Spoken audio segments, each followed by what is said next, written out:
اعوذ باللہ من الشیطان الرجیم بسم اللہ الرحمن الرحیم رب اشرح لی صدری ویسر لی امری واحلل عقدۃ من لسانی یفقہوا قولی۔ السلام علیکم ورحمۃ اللہ وبرکاتہ۔ امید کرتا ہوں کہ آپ سب خیریت سے ہوں گے۔ آج میں ایک بہت سنگین مسئلے کو لے کر حاضر ہوا ہوں۔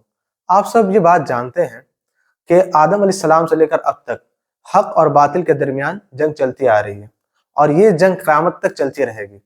حق جب غالب ہوتا ہے تو اس کی ایک بہت بڑی وجہ یہ ہوتی ہے کہ اس وقت جو لوگ ہوتے ہیں وہ باطل کا انکار بھی کرتے ہیں، باطل کی نفی بھی کرتے ہیں۔ یہ ہو ہی نہیں سکتا کہ ایک طرف لوگوں کو حق کی دعوت دی جائے اور دوسری طرف باطل کا انکار نہ کیا جائے۔ اگر حق کی دعوت دی جائے اور باطل کا انکار نہیں کیا جائے تو کیا ہوتا ہے کہ بہت سارے فتنے وجود میں آتے ہیں، اور آج انہی طرح سے کئی فتنوں سے آج امت مسلمہ گزر رہی ہے، ہم اور آپ گزر رہے ہیں۔ وہ فتنے کیا ہیں؟ کہیں آپ دیکھیں غزہ اور فلسطین کا جو مسئلہ ہے، اس میں امت مسلمہ کئی فرقوں میں بڑھ چکی ہے، ہر ایک کی اپنی اپنی ایک تھاٹ ہے، اپنا ایک آئیڈیولوجی بن چکا ہے، اس تعلق سے بحثیں چل رہی ہیں کہیں کچھ۔ لیکن ان تمام فتنوں، ان تمام آزمائشوں میں جو سب سے بڑا فتنہ جس سے آج ہندوستان کے مسلمان خاص طور سے گزر رہے ہیں، وہ ہے ارتداد کا مسئلہ، دین سے مرتد ہو جانے کا مسئلہ۔ اور یہ مسئلہ اس حد تک بڑھ چکا ہے کہ ہر مہینے، ہر دن ہم لوگ اخباروں میں یہ دیکھتے ہیں کہ کوئی نہ کوئی بچی دین سے مرتد ہو گئی ہے۔ تو کیا یہ یوں ہی ہو گیا ہے؟ نہیں، ایسا نہیں ہے۔ یہ کفار کی سوچی سمجھی سازش ہے۔ اللہ تعالیٰ سورہ بقرہ میں فرماتے ہیں کہ یہ کفار تم سے برابر جنگ کرتے رہیں گے، یہاں تک کہ اگر ان کا بس چلے تو وہ تم کو دین سے مرتد کر دیں گے۔ لیکن یاد رکھو کہ جو دین سے پھر جائے گا تو انہی لوگوں کے لیے ہمیشہ ہمیش کی جہنم ہے، انہی کی دنیا و آخرت برباد ہو گئی اور وہ جہنم میں ہمیشہ رہیں گے۔ آج اسی سازش کے تحت کفار نے یہ سازش کی کہ پہلے ان لوگوں کو دین سے پھیرا جائے، دین کے بارے میں بدگمان کیا جائے۔ آپ دیکھیں کہ ان لوگوں کی چھوٹی سازش نہیں ہے، اتنی بڑی سازش ہے کہ وہ ہمارے نسلوں کو ٹارگٹ کرے، ہمارے گھر کے بچیوں کو دیکھ کر، ہمارے گھر کے بچیوں کو مرتد کر کے۔ اور یہ کیسے ہو رہا؟ ہندوستان میں 2017 میں RSS نے ایک موومنٹ لانچ کی تھی جس کا موومنٹ کا نام تھا بیٹی بچاؤ بہو لاؤ۔ اور یہ موومنٹ انہوں نے اگینسٹ میں شروع کیا تھا، کس چیز کے؟ لو جہاد اور پاپولیشن کنٹرول کے اگینسٹ میں۔ اور انہوں نے یہ بات کہی تھی کہ 2017 کے اگلے سال یا اگلے مہینے، جس مہینے یہ موومنٹ لانچ ہوئی تھی، اس مہینے ہم 2100 لڑکیوں کو دین سے مرتد کریں گے اور ان کو ہندو بنائیں گے اور اپنے دھرم میں لے کر آئیں گے۔ آج یہ موومنٹ بہت زیادہ بڑھ رہی ہے، ہم آئے دن کئی ایسے کیسز سن رہے ہیں۔ ابھی جنوری 2025 میں ایک کیس سامنے آیا کہ رانچی میں ایک ایسی لڑکی جو صوم و صلات یعنی نماز اور روزہ کی پابند تھی، بجائے اس کے اس نے ہندو دھرم کو قبول کر لیا۔ آخر وجہ کیا ہے؟ کہ جب وہ نماز اور روزہ کی پابند ہے، اس کے گھر والے پاس کے جو عالم دین ہیں وہ ان کے گھر گئے، ان کے ماں باپ سے اظہار افسوس کیا اور وجہ پوچھی تو کہا کہ میری بچی جو ہے وہ تو صوم و صلات کی پابند تھی، اس کی نمازیں نہیں چھوٹتی تھی، وہ اپنی وائف کو یعنی اپنی ماں کو نمازوں کی تبلیغ کرتی تھی، کہتی کہ تم نمازیں پڑھو، لیکن وہ دین سے بے دخل ہو گئی۔ یہ بہت سوچنے کی بات ہے۔ آخر وجہ کیا ہے؟ آخر ریزن کیا ہے؟ سب سے پہلے آپ یہ بات جان لیں کہ ارتداد کی سنگینی کیا ہے، یہ کیوں اتنا سنگین گناہ ہے۔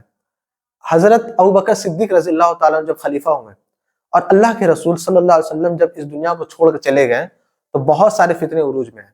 کوئی زکوٰۃ نہیں دے رہا تھا تو کہیں کسی اور کا مسئلہ، امت کہیں نہ کہیں بٹ رہی تھی، اس کو اتحاد کیا گیا، ابوبکر صدیق نے کمانڈ سنبھالی۔ اور اسی وقت ایک اور فتنہ عروج میں آیا، فتنہ ارتداد۔ لوگ جتنی تیزی سے دین میں داخل ہوئے تھے، رسول اللہ کی وفات کے بعد اتنی تیزی سے دین سے مرتد ہو رہے تھے۔ تو ابوبکر صدیق نے کسی فتنے پہ دھیان نہیں دیا، سب سے پہلے اس فتنے کو ختم کیا۔ یہ اتنا سنگین فتنہ ہے، اور آج ہم لوگ بہت ساری فتنوں سے گزر ہیں، ہمارے اوپر بہت ساری آزمائشیں ہیں، ہم لوگ بڑے پریشان ہیں، لیکن یہ جو فتنہ ارتداد ہے اس کو ختم کرنا ہماری اولین ذمہ داری ہے، کیونکہ یہ ہمارے صحابہ کا طریقہ ہے۔ آپ ذرا سوچیں، اتنا سنگین مسئلہ ہے کہ ہمارا دین ایک کفار کے، ایک کافر کے وجود کو برداشت کرتا ہے لیکن ایک مرتد کے وجود کو برداشت نہیں کرتا۔ جو انسان دین سے مرتد ہو جاتا ہے اس کے بارے میں کیا ہے کہ اس کو قتل کر دو۔ تو کفار یعنی کافر کا وجود تو برداشت ہے، مرتد کا وجود برداشت نہیں ہے۔ سوچیں یہ کتنا سنگین مسئلہ ہے، اور اس مسئلے سے ہم اور آج آپ ہمیشہ گزر رہے ہیں، ہر دن گزر رہے ہیں۔ کتنی ایسی لڑکیاں ہیں جن کی اگر کسی ہندو سے شادی نہیں ہوئی، غیر مسلموں سے شادی نہیں ہوئی ہے تو انہوں نے خودکشی کر لی۔ آخر وجہ کیا ہے؟ ریزن کیا ہے؟ مسلم پرسنل لاء کے لیٹر ہیڈ میں یہ لکھا تھا کہ علماء اور اہل علم اس مسئلے پہ گفتگو کرے اور اس مسئلے کا جتنا جلد حل نکالے۔ یہ اتنا سنگین مسئلہ ہو چکا ہے۔ ہریانہ میں 250 کیسز، مہاراشٹر میں ہر مہینے 12-15 کیسز سامنے آ رہے ہیں، اور حیدرآباد کی حالت ہی خراب ہے۔ ہمارا شہر کلکتہ اس میں بھی ہر گلی گلی میں کچھ نہ کچھ کیسز نظر آ رہے ہیں. آخر وجہ کیا ہے؟ ریزن کیا ہے؟ ہم کب ان مسئلوں پہ غور و فکر کریں گے؟ ہم کب ان مسئلوں کے نتیجوں کو نکالیں گے؟ تب جب ہمارے گلی میں یہ فتنہ آ جائے، ہمارے گھروں کو فتنہ آ جائے تب. نہیں، ایسا نہیں ہے. آخر اس کی ریزن کیا ہے؟ میں کچھ وجوہات بتاؤں گا آپ کو. سب سے پہلی وجہ یہ ہے کہ ہمارے گھر میں دینی ماحول نہیں ہے. ہمارے ماں باپ بھی اور ہمارے بچے بھی، ان لوگوں کو دین اسلام کا پتہ نہیں ہے. ان کو اللہ کے بارے میں پتہ نہیں ہے کہ اللہ ان سے کتنی محبت کرتا ہے اور اس کو اسلام اس سے بڑی نعمت دی ہے. ان کو اس تعلق سے پتہ نہیں ہے. ہمارے گھر کے لوگوں کو سیرت صحابیات پتہ نہیں ہے، سیرت النبی پتہ نہیں ہے. جب انہیں پتہ نہیں تو اپنے بچوں کو کیا درس دیں گے؟ ان کی ایک سوچ ہو چکی ہے کہ تو پرانے زمانے کی بات ہے، ابھی معاملہ ماڈرن ہو چکا ہے اور بہت زیادہ ذہنیت جو ہے ماڈرنزم کی طرف فروغ پا رہی ہے. اس کے ساتھ آپ دیکھیں گے کہ ریزن یہ ہے کو ایڈوکیشن. وہ بھی کو ایڈوکیشن کہاں پر؟ غیر مسلم اسکولوں میں، غیر مسلم بچوں کے ساتھ. اور جب ان سے کہیں کہ آپ ان کو پہلے دین کی تعلیم دیں جو کہ مینڈیٹری ہے، جو کہ بہت ضروری ہے، کہا کہ ہاں یہ وہ تو چلتا ہے، یہ رسمی طور پر انہوں نے دین کو سمجھ لیا ہے. دیکھو ریزن یہ ہوا کہ فتنے پہلے انہی کے گھر پہ جاتے ہیں. آپ دیکھیں کہ بہت سارے ماں باپ ایسے ہیں علاقے میں کہ جو ماں باپ اپنے بچوں کو دین کی تعلیم دیتے ہیں، دوسرے ماں باپ ان کو حقیر نگاہ سے دیکھتے ہیں. ان بچوں کو حقیر نگاہ سے دیکھا جاتا ہے کہ کیا کر لے گا، کیا پڑھ کے بن جائے گا. لیکن وہ نہیں سمجھتے ہیں کہ انہوں نے دنیا کو لات مار دی اور آخرت کی تیاری کر رہے ہیں. اور ان کا حال کیا ہوتا ہے؟ جو بچے غیر مسلم اسکولوں میں جاتے ہیں اور گھر میں ایک اسلامی نظام نہیں ہوتا تو وہ کیا رہا ہے کہ سب سے پہلے وہی فتنہ ارتداد کا شکار ہو جا رہے ہیں. اور جب بچی ہاتھ سے نکل جا رہی ہے تو یہ لوگ سر پہ ہاتھ رکھ کر افسوس کرتے ہوئے نظر آتے ہیں. لیکن وہ یہ نہیں سوچتے کہ انہوں نے کتنی بڑی پہلے غلطی کی تھی. ہم اپنے بچوں کو دین اسلام نہیں بتا رہے. کچھ ایسے لوگ ہیں، ماں باپ موجود ہیں جن کا گھر کا معاملہ دینی معاملہ ہے، دینی ماحول ہے، گھر کا ماحول دینی ماحول ہے.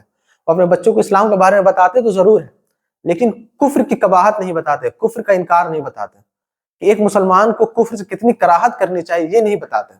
ہوتا کیا ہے کہ ایک طرف اسلام تو بتایا گیا لیکن کفر کی کراہت ہی نہیں بتائی گئی. ایسے کئی گھر آپ کو ملیں گے. یہ جو مسئلہ جو پچھلے مہینے ہوا ہے، وہ لڑکی صوم و صلات کی پابند ہے، اس کے باوجود وہ فتنہ ارتداد کا شکار ہوگی. وجہ کیا ہے؟ ظاہر سی بات ہے کہ اس کو کفر کی کراہت نہیں ہوگی. جس چیز کو اللہ اور اس کے رسول سب سے زیادہ ناپسند کرتے ہیں، ہم مسلمانوں کو چاہیے کہ ہم بھی اس چیز کو اتنی زیادہ ناپسند کریں. لیکن ہمارے درمیان ایسا ماحول نہیں ہے. ایک طرف سب کہتے ہیں کہ ہم اللہ اور اس کے رسول سے بہت محبت کرتے ہیں، اور دوسری طرف ہم دیکھتے ہیں کہ 25 دسمبر کو یا کوئی بھی پوجا وغیرہ میں، مورتیوں کی پوجا میں سب سے زیادہ مسلمانوں کی بھیڑ نظر آتی ہے. ایون اگر اس دن قرآن کے کلاسز ہوں، اگر اس دن کوئی مدرسہ کے درس کا انتظام ہو، اس دن دینی درس ہو، تو اس کو اسکپ کر دیتے ہیں اور گھومنے چلے جاتے ہیں کفار کے میلوں میں، کفار کے پوجا میں. تو یہ کیا ہے؟ کیا آپ اس کے ذمہ دار نہیں ہیں کہ آپ کی بچی جو فتنہ ارتداد کا شکار ہو رہی ہے؟ بہت ساری ایسی بچیاں ہیں جو ماشاءاللہ سے جنہوں نے ٹاپ مارکس حاصل کیا ہے مادھمک میں، میٹرکس میں، لیکن ان کو رسول اللہ کے بارے میں نہیں پتا. تو وہ کہاں جائیں گے؟ ریزن کیا؟ ان کے ساتھ کیا ہوگا؟ سب سے پہلے میں گزارش کرتا ہوں آپ لوگوں سے کہ اگر آپ لوگ پہلے ان کو اسلام کے بارے میں بتائیں کہ دین اسلام اللہ کی کتنی بڑی نعمت ہے. حضرت سمیہ رضی اللہ تعالیٰ عنہ کا سیرت بتائیں کہ انہوں نے دین اسلام کے لیے، ابو جہل نے ان کے شرمگاہ میں نیزہ مارا تھا، ان کی قربانیوں کے بارے میں بتائیں. آپ فرعون کی بیوی جس نے مرنا گوارا کر لیا لیکن فرعون کے سامنے سجدہ نہیں کیا، اس کی قربانیوں کے بارے میں بتائیں. کیا وہ لوگ بیوقوف تھے نعوذ باللہ کہ جنہوں نے اتنی بڑی بڑی قربانیاں دے دی دین اسلام کے لیے؟ کئی صحابہ کرام شہید ہوئے. رسول اللہ صلی اللہ علیہ وسلم نے جب دین کی تبلیغ کی تھی تو سب سے پہلے جو ان کو دھچکا لگا تھا وہ یہ تھا کہ ان کی 2 بیٹیوں کو طلاق دے دی گئی تھی. یہ کتنا بڑا ایک باپ کے لیے دھچکا ہے، لیکن انہیں یہ قربانی دی، ان کی بیٹیوں نے قربانی دی. اور آج ہم ان کی سیرت کو فالو کرتے ہیں، ان کی سیرتوں کو ان کو بتائیں کہ آپ کو جو دین اسلام ملا ہے، جو وراثت میں آپ کو ملا ہے، یہ کوئی معمولی چیز نہیں ہے، یہ اللہ کی بہت بڑی نعمت ہے. اور آپ جو چیزیں دیکھ رہے ہیں یہ کفر ہے، یہ اللہ کو ناپسند ہے، اور جب اللہ کو ناپسند ہے تو یہ آپ کو بھی ناپسند ہونا چاہیے. لیکن اس تعلق سے ہمارا معاملہ بالکل زیرو ہے. آپ دیکھیں جو فرعون کی لونڈی تھی، اس کو جب فرعون نے کہا کہ تم مجھ پر ایمان لے آؤ، اس نے اپنے تمام بچوں کو آگ میں ڈالنا گوارا کر لیا اور خود آگ میں چلی گئی، لیکن اسلام سے پھرنا گوارا نہیں کیا. تو اسلام کی لذت ہی ایسی ہے. ہم کیوں اسلام سے بیگانے ہو گئے؟ ہمیں یہ سمجھ نہیں آتا. ہم کیوں اسلام کے لیے جد و جہد نہیں کر رہے؟ ہم ہمیشہ ایک چیز کا رونا روتے ہیں کہ ہم پریشان ہیں، مسلمانوں کا کوئی پرسان حال ہے. کوئی کیوں آپ کا پرسان حال ہوگا؟ اللہ نے آپ کو بھیجا ہے کہ آپ لوگوں کی تکلیفوں کو دور کریں. لیکن آپ دوسروں سے امید لگائے بیٹھے ہیں، اور اللہ چاہتا ہے کہ آپ اللہ سے امید لگائیں، لیکن آپ غیروں سے امید لگائے بیٹھے ہوئے ہیں۔ کیوں آپ کا پرسان حال ہوگا؟ آپ نے اسلام کی نعمت کی ناقدری کی، آپ نے کفر سے کراہت نہیں کی، کفر کو پسند کر لیا اور سمجھا کہ چلو سب چلتا ہے، کوئی مسئلہ نہیں ہے۔ پتہ نہیں کون کون سے نظریوں کو اپنے سر پہ سوار کر لیا اور اسلام کو پیچھے رکھ دیا، بالائے طاق کر دیا۔ تو ضروری ہے کہ ہم لوگ اپنے بچوں پر محنت کریں، خود پر محنت کریں، خود کو دین اسلام سے آشنا کریں، اپنے بچوں کو دین اسلام کی دعوت دیں، ان کو دین اسلام کے بارے میں بتائیں، اور زیادہ سے زیادہ یہ کوشش کریں کہ ہمارے بچے جو ہیں وہ اللہ سے اور اس کے رسول سے بہت محبت کریں، اتنی زیادہ محبت کریں جتنی وہ بچے اپنے ماں باپ سے بھی نہیں کرتے، اتنی محبت کریں۔ یہ ہے ایمان کا تقاضا، ضروری ہے، ورنہ کوئی ٹھیک نہیں، اللہ نہ کرے کہ یہ فتنہ ہمارے گلیوں میں بھی آ جائے۔ اور میں گزارش کرتا ہوں ان ذمہ داران سے جو مسجدوں کے، مدرسوں کے، دینی تنظیموں کے ذمہ دار ہیں، کہ وہ نکلیں، اس ایک تحریک کو جنم دیں جس تحریک کے ذریعے فتنہ اعتداد کا خاتمہ کیا جا سکے، کیونکہ سب سے پہلے اللہ ان سے پوچھے گا، کیونکہ اللہ نے ان کو عہدہ دیا ہے، اللہ نے ان کو ذمہ داری دی ہے۔ آپ کی ذمہ داری ہے، جو اسکالرز ہیں، جو عالم دین ہیں، وہ اس فتنے میں گٹھ جوڑ ہو کر بیٹھیں، بات کریں، کہیں ایسا نہ ہو کہ کل ہماری بچی ہو جائے، اس فتنے کا شکار ہو جائے۔ اور جتنا زیادہ ہو سکے اللہ کے لیے دین اسلام کی تبلیغ کریں، دین اسلام کی حفاظت کریں، تاکہ ہم اس مسئلے کا حل نکال سکیں، اس مسئلے کا خاتمہ کر سکیں۔ یہ فتنہ بہت تیزی سے پھیل رہا، میں آپ کو بتا نہیں سکتا۔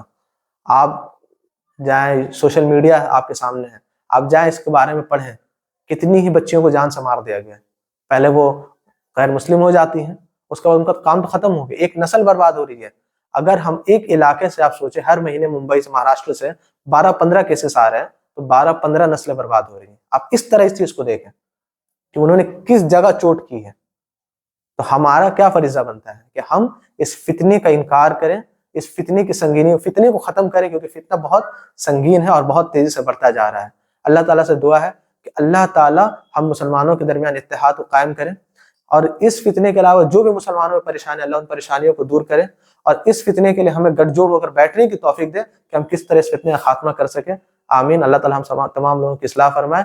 سبحانک اللہم و بحمدک، اشہد ان لا الہ الا انت، استغفرک و اتوب الیک۔ السلام علیکم ورحمۃ اللہ وبرکاتہ۔